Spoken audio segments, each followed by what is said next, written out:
नमस्ते बिहार, मैं हूं आपके साथ विभा उपाध्याय। और सबसे पहले एक अच्छी खबर जिससे बुलेटिन की शुरुआत हम करें। वैक्सीनेशन को लेकर बिहार ने एक और कीर्तिमान स्थापित कर लिया है। 19 सितंबर को टीकाकरण का आंकड़ा 5 करोड़ के पार पहुंच गया और इसे लेकर प्रदेश के स्वास्थ्य मंत्री मंगल पांडे ने प्रदेशवासियों को बधाई दी है। हेल्थ मिनिस्टर ने कहा कि इस महीने के अंत तक 5.5 करोड़ का आंकड़ा पार कर जाएगा। टीके की लगातार आपूर्ति के लिए भारत सरकार का भी उन्होंने आभार जताया। इस साल 103 दिन बचे हुए हैं और बिहार लक्ष्य से 1 करोड़ दूर है, यानी औसतन एक दिन में 1 लाख टीका लगाना है, जो मुश्किल नजर नहीं आता। 17 सितंबर को मेगा अभियान में बिहार में 30 लाख से ज्यादा लोगों को एक दिन में टीका लगाया गया था।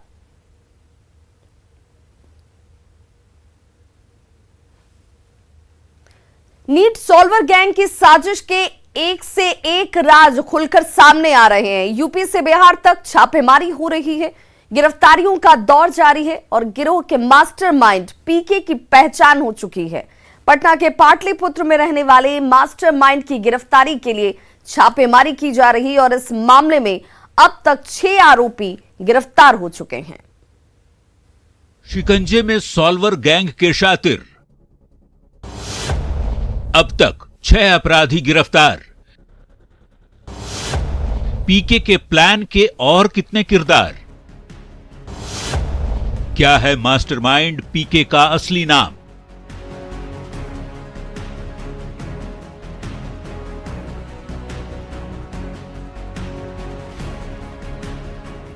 सॉल्वर गैंग के खुलासे के बाद एक एक कर कड़ियां जुड़ने लगी हैं। यूपी से लेकर बिहार तक गिरफ्तारियों का दौर जारी है। खुलासे के बाद से अब तक 6 आरोपी पुलिस के शिकंजे में आ चुके हैं। एक तरफ जहां यूपी में क्राइम ब्रांच और सारनाथ पुलिस की टीम वहां कार्रवाई लगातार कर रही है, वहीं दूसरी तरफ बिहार में भी यूपी से पुलिस टीम आई है और यहां पर आर्थिक अपराध इकाई और पटना पुलिस के सहयोग से एक्शन लगातार जारी है। इस पूरे मामले में जो सॉल्वर गैंग है उसके 2 महत्वपूर्ण जो सदस्य हैं, विकास महतो और फोटो शॉपर राजू, उनको बनारस से गिरफ्तार किया गया है। गिरफ्तार आरोपियों में से विकास खगड़िया और राजू जहानाबाद का रहने वाला है। इनके पास से कई अहम दस्तावेज मिले हैं, जिनमें फोटोग्राफ, एडमिट कार्ड, आधार कार्ड, मोबाइल, लैपटॉप सहित कई चीजें शामिल हैं। बड़ी बात यह है कि मास्टरमाइंड पीके की पहचान भी हो चुकी है। जानकारी में खुलासा हुआ है कि छपरा का रहने वाला पीके पटना के पाटलिपुत्र में रहता है और उसका असली नाम नीलेश सिंह है। इस पूरे मामले का जो मास्टरमाइंड है पीके, उसके बारे में अहम जानकारी ये दी है कि जो पीके है वह मूल रूप से पटना में पाटलिपुत्र कॉलोनी इलाके में रहता है और इसी जानकारी पर पटना में भी छापेमारी की गई थी। पटना पुलिस आर्थिक अपराध इकाई यूनिट और इसके अलावा यूपी की पुलिस ने छापेमारी की थी। हालांकि फिलहाल वह फरार बताया जाता है, लेकिन उसके बारे में ये जानकारी मिली है कि वह मूल रूप से छपरा जिले का रहने वाला है। 6 गिरफ्तारी और पीके की पहचान के बाद अब सबसे बड़ी चुनौती पीके को गिरफ्तार करना है, क्योंकि यही वो व्यक्ति है जो फर्जी तरीके से लोगों को शिकंजे में फंसाता था। उम्मीद है कि पीके जल्द ही पुलिस के हाथ होगा, जिससे इस गैंग के अपराध की गहराई कितनी है इसका पूरी तरह से खुलासा हो सके। संजय कुमार, न्यूज़ 18 पटना। जमुई में धर्म की आड़ में इलाज के नाम पर महिला से दुष्कर्म का मामला सामने आया है। नगर थाना इलाके में एक मजार पर इलाज कराने के लिए आई एक महिला ने मजार के कातिब पर दुष्कर्म का आरोप लगाया है। दुष्कर्म की इस घटना की जानकारी मिलने के बाद पुलिस ने कार्रवाई करते हुए इस आरोपी कातिब को गिरफ्तार कर लिया। पीड़ित महिला मुजफ्फरपुर जिले की रहने वाली है। 24 साल के पीड़ित ने यह बताया कि अपनी बीमारी के इलाज के लिए 15 दिन से उगनी चक मजार पर वो रह रही थी, जहां झाड़ फूंक के नाम पर उसे और 2 महिलाओं को जंगल ले जाया गया, जहां से 2 महिला किसी तरह से भागने में सफल रही, लेकिन उसके साथ कातिब ने गलत किया। महिला ने गुहार लगाई है कि आरोपी को कड़ी से कड़ी सजा दी जाए। मजार के जिस कातिब पर दुष्कर्म का आरोप लगा है वो 25 साल पहले धर्म परिवर्तन कर मुसलमान बना था। हम दुआ तावीज करते हैं सर, सब कुछ झाड़ फूक जो होता है, कष्ट पीड़ा, बहुत लोग ठीक हुए हैं। अब जो हमको लिखा हुआ था वो हुआ, हम क्या कह सकते हैं। तो क्या हुआ, अब क्या कर लिए? हमारे साथ कोई अगर गुनाह हो गया है तो फिर हम क्या कर सकते हैं। पुलिस को आज सुबह संज्ञान में एक मामला आया था कि एक पुजारी जो है जो तंत्र मंत्र में विश्वास रखते हैं, उनके द्वारा एक महिला के साथ जो है यौनाचार किया गया है। पुजारी को गिरफ्तार किया गया है, आगे विधि सम्मत कार्रवाई की जा रही है। समस्तीपुर में भी एक छात्रा के साथ सामूहिक दुष्कर्म का मामला सामने आया है। मामला विभूतिपुर थाना इलाके का है। जानकारी के मुताबिक 10वीं क्लास में पढ़ने वाली छात्रा अपने दोस्त के साथ शुक्रवार की देर शाम साइकिल से घर लौट रही थी और इसी दौरान 4 युवकों ने दुष्कर्म की वारदात को अंजाम दिया। छात्रा घर के लोगों को बैंक जाने की बात कह घर से निकली थी और देर शाम वहां अपने दोस्तों के साथ साइकिल से घर लौट रही थी। सिंगिया घाट पुल पार करने के बाद 4 युवकों ने उसे घेरा और उसके साथ जो उसका दोस्त था उस युवक को बंधक बनाकर दुष्कर्म की वारदात को अंजाम दिया जाता है। विभूतिपुर पुलिस ने इस मामले में कार्रवाई करते हुए 4 युवकों को गिरफ्तार कर लिया है। कि नाबालिग लड़की रात भर घर से गायब है। उनके परिवार वालों ने खुद नहीं ली कि उनकी नाबालिग पुत्री घर से गायब है, कहाँ है, इसके बारे में कोई सूचना न थाने को है। इसके अलावा उसके साथ में एक मनीष कुमार था जो घुमाने के लिए विश्वकर्मा पूजा के बहाने वो लेके आया था रोसड़ा में, और उसी लौटने के क्रम में दिलीप ठाकुर और कैलाश महतो ने पकड़ लिया और दिलीप ठाकुर ने फिर फ़ोन करके रामललित और पप्पू को बुलाया और उसके बाद ये घटना हुई। वैशाली के मेहनार में नाबालिग से दुष्कर्म मामले में पुलिस के हाथ 7वें दिन भी खाली है। इसे लेकर लोगों में अब जबरदस्त नाराजगी और उबाल है। मुजफ्फरपुर में भी इंसाफ को लेकर कैंडल मार्च निकाला गया। लोगों ने स्पीड ट्रायल चलाकर दोषियों को कड़ी से कड़ी सजा देने की मांग की है। इस कैंडल मार्च में पूर्व मंत्री सुरेश शर्मा समेत कई लोग शामिल हुए।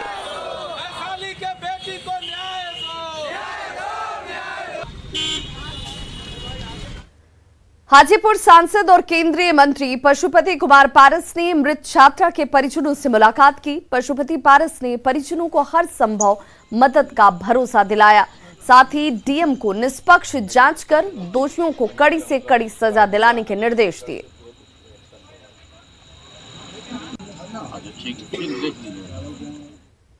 शिक्षक बहाली के विज्ञापन में बदलाव के खिलाफ एसटीईटी पास मेरिटधारी परीक्षार्थियों ने 2 अक्टूबर से भूख हड़ताल का ऐलान कर दिया है। अभ्यर्थियों ने कहा कि विज्ञापन में बदलाव कर मेरिटधारियों से धोखा किया जा रहा है। उनका सवाल है कि जब सीट 37,000 है और आवेदन करने वाले 87,000 तो फिर नौकरी कैसे होगी। वर्ष 2019 में एस्टेट परीक्षा और 2021 में रिजल्ट, अब बहाली का इंतजार। ये सिलसिला बदस्तूर जारी है। जो अभ्यर्थी हैं लंबे समय से इंतजार कर रहे हैं कि शिक्षक बहाली का रास्ता साफ होगा। राज्य में 6ठे चरण की जो बहाली प्रक्रिया है अब तक पूरी नहीं हुई है और 7वें चरण वाले इंतजार कर रहे हैं। ऐसे में जो एस्टेट मेरिट वाले अभ्यर्थी हैं उन्होंने अब साफ तौर से अल्टीमेटम दे दिया है कि आगामी 2 अक्टूबर से राज्य भर के एस्टेट अभ्यर्थी जो मेरिट वाले हैं वो भूख हड़ताल पर जाएंगे। अभी तक कोई आश्वासन नहीं आया है। ये एस्टेट 2019 का मसला, 19 में विज्ञापन आया था महोदय, और उसके बाद हमने विज्ञापन के आधार पर फॉर्म भरा था। उसमें चयन प्रक्रिया वर्णन था स्पष्ट रूप से। उसके आधार पर फॉर्म भरते हैं, परीक्षा देते हैं महोदय, 400 किलोमीटर दूर जाकर परीक्षा देते हैं और अंत में जाकर 21 जून 2021 को रिजल्ट आता है। 30,675 बिहार के इतिहास में सबसे विद्वान अभ्यर्थियों सफल हो जाते हैं महोदय, और उसके बाद 5 दिन बाद रिजल्ट को खत्म कर दिया जाता है। नॉट मेरिट के साथ मिला करके कहा जाता है, चयन प्रक्रिया को टेम्पर्ड किया जाता है। कहा जाता है कि जाइए नियोजन इकाई। नियोजन इकाई में क्या होता है? सरकार कहती है 7वें चरण में बहाली होगी। क्या लग रहा है कि अब विलंब हो रहा है? महोदय, 6ठा और 7वें चरण का सवाल नहीं है, सवाल चयन की प्रक्रिया का है। 2 अक्टूबर से हम लोगों का हंगर स्ट्राइक चालू होने जा रहा है और इस आंदोलन को सफल बनाएं और नोटिफिकेशन के आधार पर इस बहाली को कराया जाए, क्योंकि सरकार नोटिफिकेशन को कैंसिल करके मेरिट और नोट मेरिट को एक कर दी है। नुकसान ये कि हम लोग मेरिट वाले मेहनत करके आए हैं और वो लोग मतलब ज़बरदस्ती घुसना चाह रहे हैं।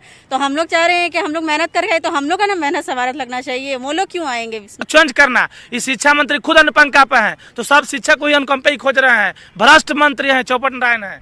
और हम मेरिट वाले को बहाली कीजिए जो 30,675 विद्यार्थी हैं, क्योंकि आप जो है नॉन मेरिट और मेरिट एक करने की बात करते हैं। ये भारत के किस संविधान, किस आर्टिकल में ऐसा लिखा हुआ है? 33,000 सीटों पर बहाली होनी है और नॉन मेरिट मिलाकर 80,000 अभ्यर्थी हो रहे हैं।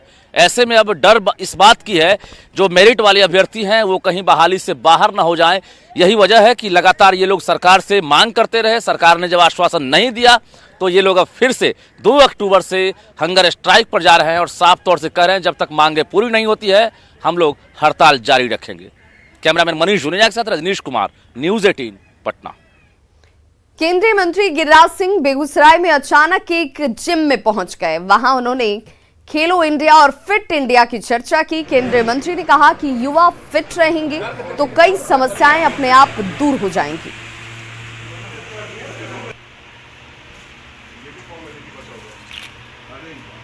फिट इंडिया यानी नौजवान अगर स्वास्थ्य पर ध्यान देते हैं, कई सवालों का जवाब उससे मिलता है।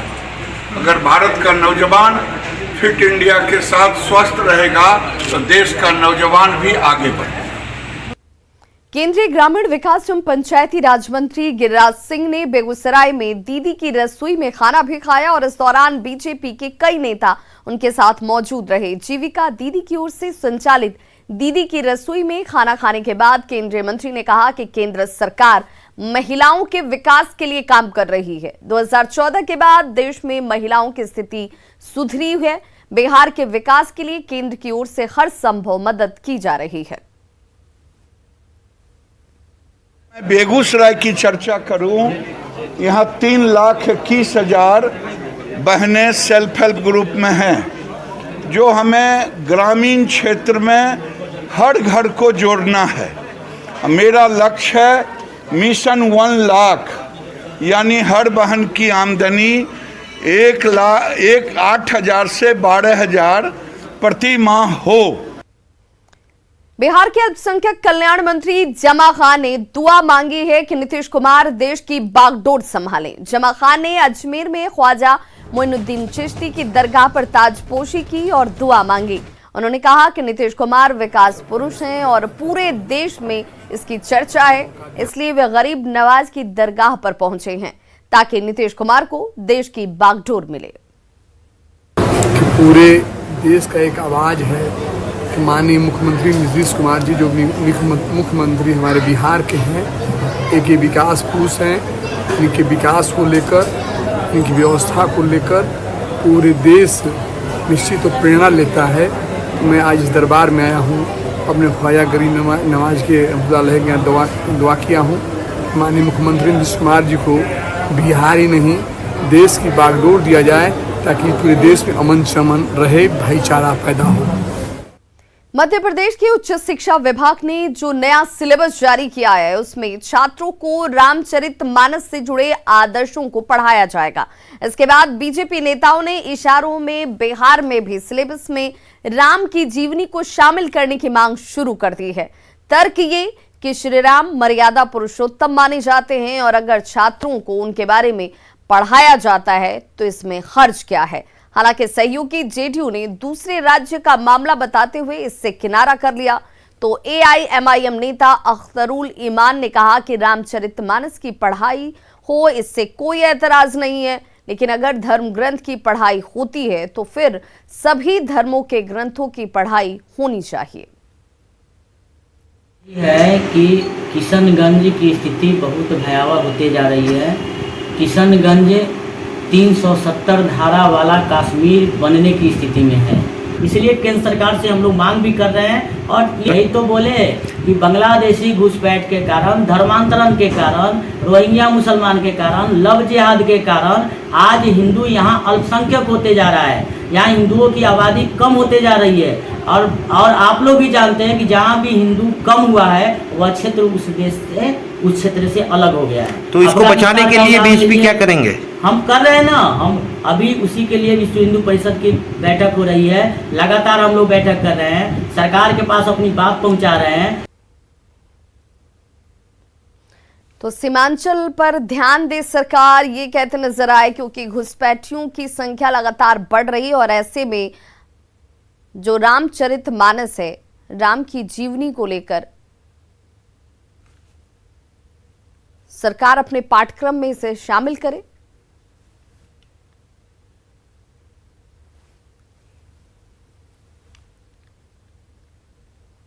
तय करेगी, लेकिन मेरा ऐसा मानना है कि महापुरुषों की जीवनी हम पढ़ाते हैं, उससे बच्चों को शिक्षा मिलती है, उनके चरित्र को अपने जीवन में उतार कर लोग आगे बढ़ने का प्रयास करते हैं।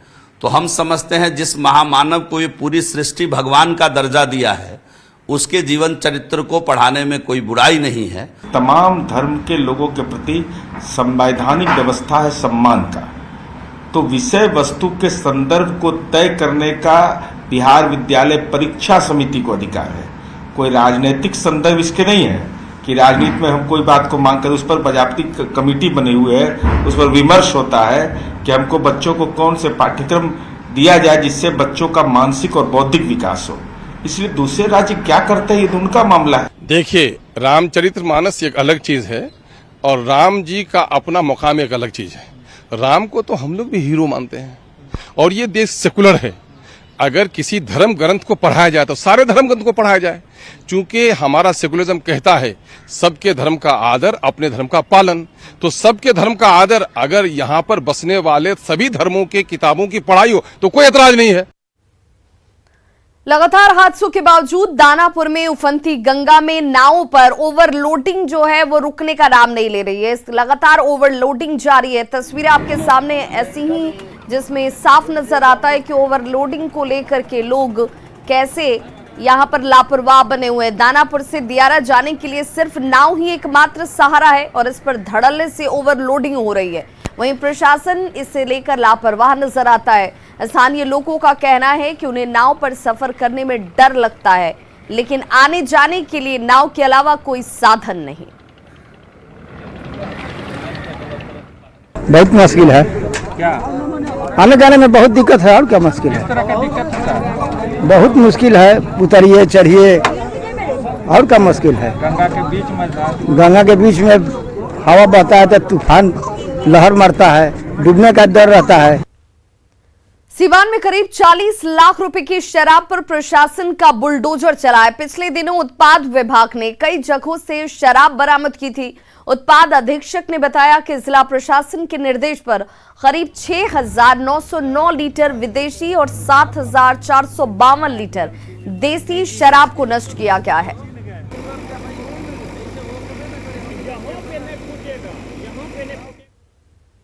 गया में आज से पितृपक्ष शुरू हो चुका है, लेकिन पितृपक्ष में 17 दिनों का त्रैपाक्षिक श्राद्ध रविवार से ही शुरू हो गया है। वैसे पिंडदानी जो पुनपुन नहीं जा सकते, उन्होंने गया के गोदावरी सरोवर के पास पिंडदान किया। ऐसी मान्यता है कि गोदावरी सरोवर स्थित वेदी पर पिंडदान करने से 21 कुल का उद्धार होता है। इस साल भी कोरोना की वजह से पिंडदान करने के लिए कम श्रद्धालु पहुंचे हैं। आज जो है गोदावरी पुनपुन से तीर्थ श्राद्ध का आरंभ हुई है और इसका महत्व दी गई है। शुरुआत आज जो है यहीं से कर श्राद्ध जो है आज आरंभ गोदावरी पुनपुन से शुरू हुई है। तो वैसे पिंडानी जो पुनपुन नहीं जाता तो यहाँ भी वो जो पुनपुन नहीं जाते हैं वो गोदावरी पुनपुन के नाम से इस साल ऐसा लगा कि शायद पिंडदान करने का मौका मिल जाएगा, तो आकर के पहले हमने आपके चित्रकूट कराया, फिर चित्रकूट से इलाहाबाद कराया, इलाहाबाद से बनारस कराया, बनारस से फिर सीधे गया जी आए हैं। और जो पुनपुन नदी में पिंडदान नहीं हो पाता है क्योंकि रास्ते में पड़ती है नदी, तो उसकी वजह से यहाँ पे कराते हैं, तो वो जो फल वहाँ मिलना चाहिए वो यहाँ पूजा कराने से फल मिल जाता है। शहीद जवानों को सीआरपीएफ पूरा सम्मान देगा। बिहार में 197 शहीदों की पहचान की गई है और शहीदों के गांव के चौक और चौराहे या स्कूल में उनकी प्रतिमा लगाई जाएगी। यही नहीं, शहीद के आश्रित को सीआरपीएफ में शामिल होने का मौका भी दिया जाएगा। तकरीबन हर स्टेट में ये कार्यक्रम चला है उनकी प्रतिमा वहाँ गांव के प्रमुख चौराहे पे या उनके स्कूल पे या जो भी यथोचित जगह है वहाँ पे लगाने का।